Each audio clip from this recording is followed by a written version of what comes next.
Ladies and gentlemen, we acknowledge statistics and numbers, and we acknowledge the fact that they are true. But we believe that in the case of communist crimes, they are irrelevant. Because when we talk about the denial of communist crimes, we not only talk about denial of some statistics, we also talk about denial of the purpose of the crimes, the results of the crimes, and the goal that the crimes were meant in order to achieve. So therefore, ladies and gentlemen, we believe that the government ignored a huge part of the discussion by only referring to some statistics. Moreover, through their arguments, we have seen no benefits of the motion today, and therefore we have seen no point in approving it. Moreover, opposition is here today in order to bring you the harmful aspects of this motion by talking about two major points. First of all, I am going to talk about an unjustified measure that will restrict our freedom of speech, and second of all, my colleague is going to be talking about the backlash effect of this motion. But before those two constructive points, let's rebuttal the case of proposition. And I'm going to refer here to three main ideas. First of all, I'm going to talk about the point of acknowledging the problem. Second of all, I'm going to talk about the message sent by the state now and after the motion is approved. And third of all, I'm going to talk about the moral apology done by this measure to the victims of the communists. But before that, let's start with the first point. And I'm going to make a comparison between Holocaust and communism because the Prime Minister of the government actually believes that only because both events have had so many victims, they are the same thing. No, ladies and gentlemen, in the case of the Holocaust, first of all, the problem with Holocaust was that it was acknowledged by the entire society. The crimes of Holocaust were acknowledged in each and every context and by any kind of statistics by every part of our international community, and therefore they decided that even the denial through words of the Holocaust is a direct attack to the minority's fundamental right. So therefore they agree to the fact that it must be criminalized in order not to repeat the same mistakes over and over again. The case of communism, the case of communist crimes is quite different because we see a public debate regarding not the statistics and the numbers, but the purpose of the crimes themselves. So therefore, we have a part that says actually states how the crimes of communists are atrocities, mean people being tortured and killed over and over again through years.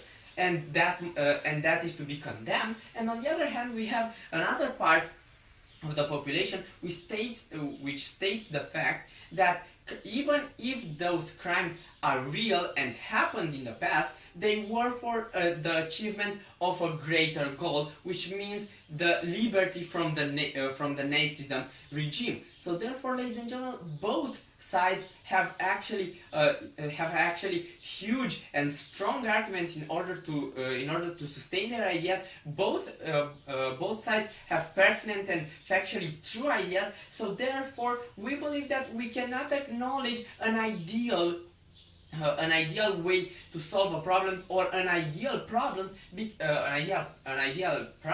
because the problem itself is debatable today. Moreover, ladies and gentlemen, we believe that this measure will actually bring a harm in our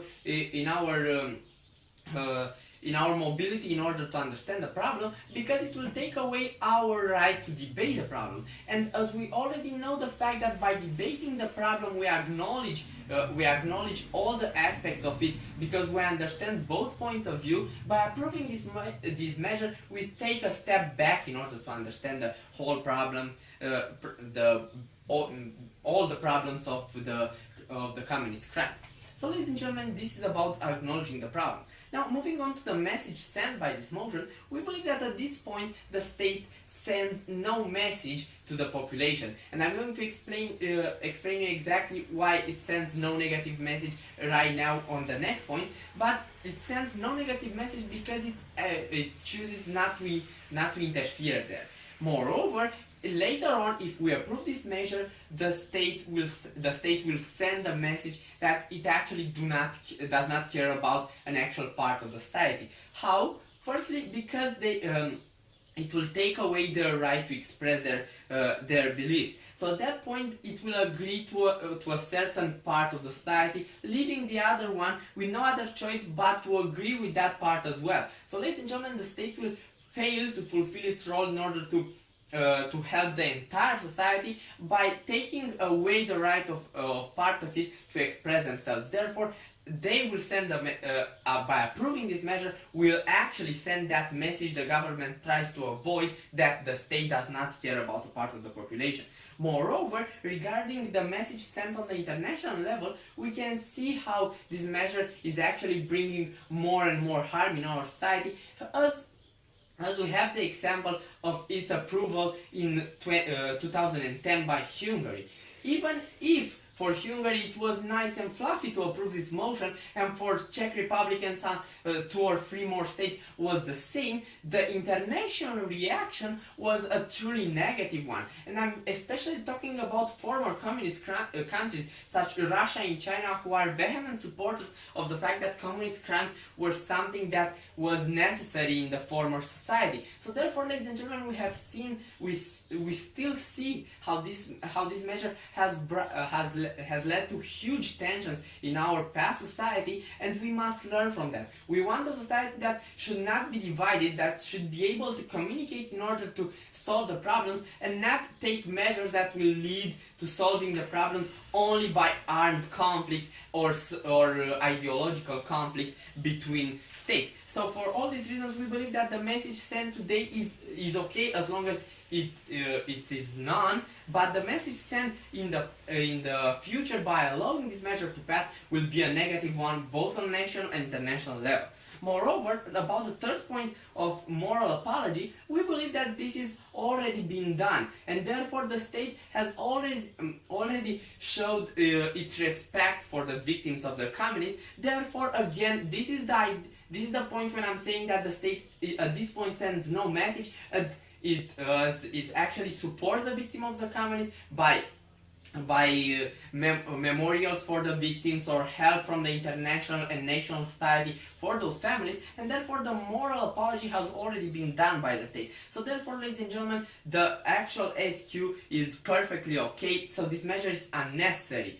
Moreover, let's pass to my main constructive point, which is restricting freedom of speech. I have already proven you how this measure is unjustified as long as it favorizes a part of the population. Moreover, as I have proven you how this measure is unnecessary, as the actual SQ is okay. Moreover, the actual harm of this measure is that it restricts the freedom of speech. Therefore, it attacks a certain value that the states must protect. Therefore, we believe that the state by approving this measure is failing to fulfill its role. Moreover, the harm will be that the neo-communist groups will actually tend to be more vehement and more violent in sustaining their ideas, feeling oppressed by this measure, and the citizens themselves will feel oppressed by this measure because it will be a directly attack for their fundamental rights. So for all these reasons, because we have no benefits from this motion and because it will bring so many harmful